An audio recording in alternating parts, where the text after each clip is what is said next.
Good evening, dear friends. This is Vincent Gassa, and you're welcome today once more to Ponder. Today, we're going to be talking about resolve, and this video actually is a follow up to a reel I posted on Instagram. So, for those of you who are not following me on Instagram yet, I'm going to drop my Instagram handle in the description to this video so that you can follow me there. And I must say that this video came about, or this topic came about, from a reflection I was doing today. Today I was just thinking, and I asked myself the question. I was thinking about some weaknesses I do have and which I've been struggling with for quite some time.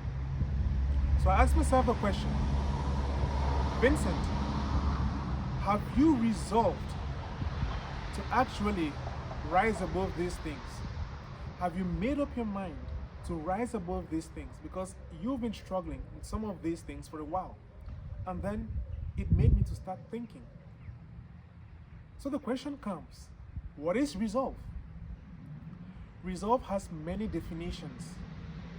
But for the purposes of today's video, let us look at resolve as the intentional delay of current gratification for long-term goals. The intentional delay of current gratification for the sake of long-term goals. I mean, resolve is actually a very conscious, intentional, effortful regulation of the self by the self. That's what it is. And so,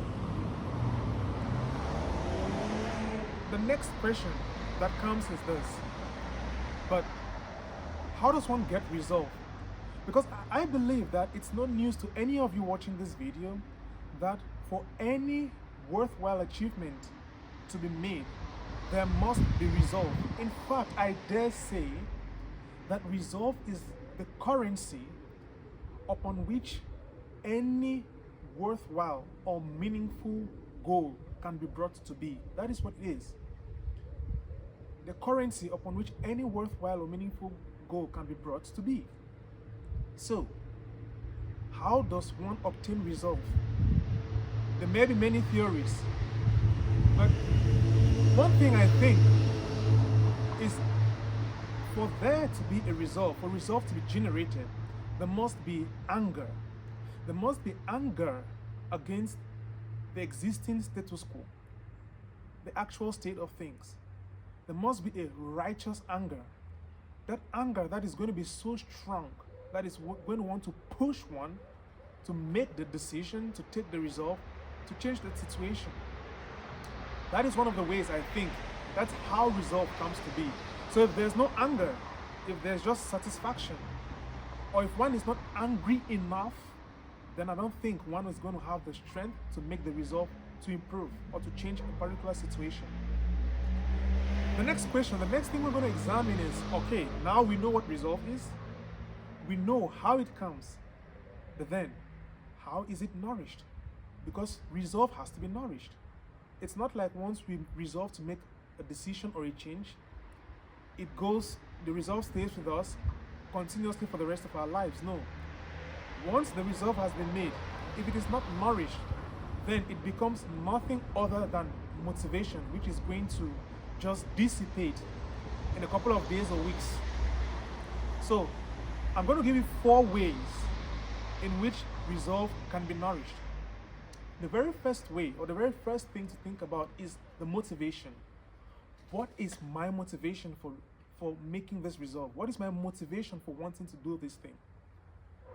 The more worthwhile the motivation, the more the motivation agrees with our values and principles, the higher the chances of us making a much more serious resolve which is going to be stable.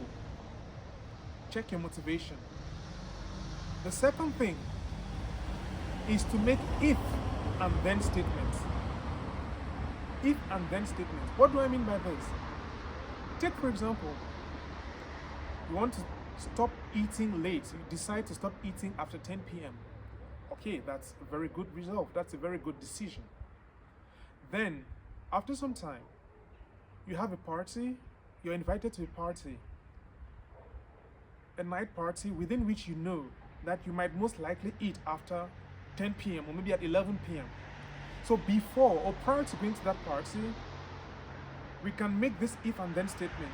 If, that's in preparation, if at the party I am offered a snack or something to eat, I'm going to request for a bottle of water or a bottle of drink instead. So making such a statement, having it in our minds prior to that event, is going to strengthen our resolve to resist the temptation. So when the time comes, it's going to be easier to stick to that resolve. Because once we are offered that snack, immediately the then statement comes to your mind, and then you just say it out, and then you have stuck to your resolve. So if and then statement. The third thing is something it's not necessarily very easy, but it's something we are all acquainted with, and that is physical exercise. Or you can look at it from another perspective, taking care of our health, mental, physical health, and emotional health. And I like to give an image of something. It may not be the best image, but for those of you who watch movies, we know that a lot of times when people are tortured or when people want to get an information from someone, the body is tortured. When the will wants to be broken, the body is tortured. Have you asked yourself why? It is because once the body is exhausted, it plays on the mind. The mind can also get exhausted, and once the mind is exhausted, resolve is broken, the will is broken. So in order for resolve to be in shape, so to speak, the body physically must be in good shape. We must be healthy. Exercise, eat healthy, sleep healthy, and take care of your mental health. So this is very important for resolve. And the fourth thing we're going to be talking about today is choosing one specific thing to improve upon. Choosing one specific thing to improve upon. Of course, when we want to change certain situations in our lives, the temptation is always to bring out many weaknesses at a time. I eat late. I do not exercise. I do not sleep on time. And let's take these three, for instance. And I want to change these three things. But one thing we must know about resolve is that resolve is like a muscle. And we know our muscles. When you exercise, when you overexert the muscle becomes fatigued, it gets tired, and then it cannot act anymore. So when we want to attack or we want to change too many things simultaneously, then it becomes difficult, because when the mind, for example, exerts some willpower in trying to eat before 10 p.m., it takes a lot of willpower, self-control. Okay, that's done. Then the next thing you have to do is I have to try to sleep early. And the next thing I have to do is I have to try to exercise. But we see that once we have resisted the first, once we are going to the second thing, we do not have as much resolve left to attend to the second thing. So the more things we have to change, the less resolve we have for the next thing. And then at a certain point, we fail at the second or the third thing, and if that keeps up for a long period of time, we're going to fail at everything, and then we become discouraged. So the ideal thing, in order to diminish the amount of pressure on oneself, is to choose one thing at a time. Work on it. And once this thing has become a habit, one will no longer have to rely on the strength of resolve to do this thing. It becomes like an instinct, it becomes reflex. and then you now work on the second thing. So let's make a recap of everything we said today. 4 things, 4 ways to nourish resolve. First, check your motivation. Ensure it is in line with your values and principles. Second, if and then statements. Third, take care of your health, physically, mentally, spiritually, emotionally. Fourth, choose one goal at a time. There are many other ways, but these are 4 ways in which resolve can be nourished. And one more thing, even if we nourish resolve today, I think the idea is to sustain it over a long period of time. So how does one do this? How does one sustain it for a long period of time? Let's get back to our analogy of a muscle. So our muscles, when overexerted, they tend to get fatigued. However, if they are exerted just enough, if the muscles are worked on just enough, consistently, the muscles pain, but they get bigger, they get stronger, and they perform better.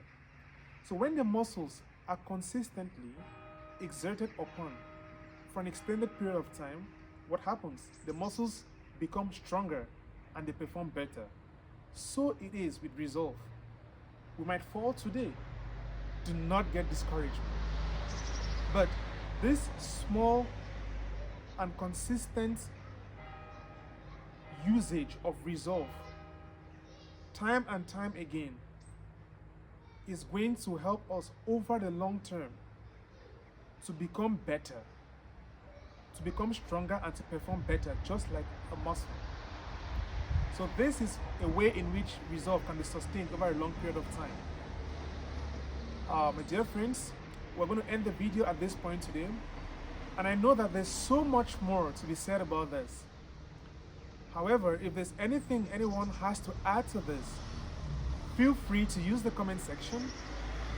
Any questions, you can ask the questions down in the comment section. And also, if anybody wants to talk with me, have a personal chat, you can reach out to me via the comment section or via my Instagram handle, which is going to be in the description of this video. Thank you very much, guys. And please do like the video if you like it. Comment, share, and remember, follow me. Thank you guys, and have a great evening. See you next time on Ponder.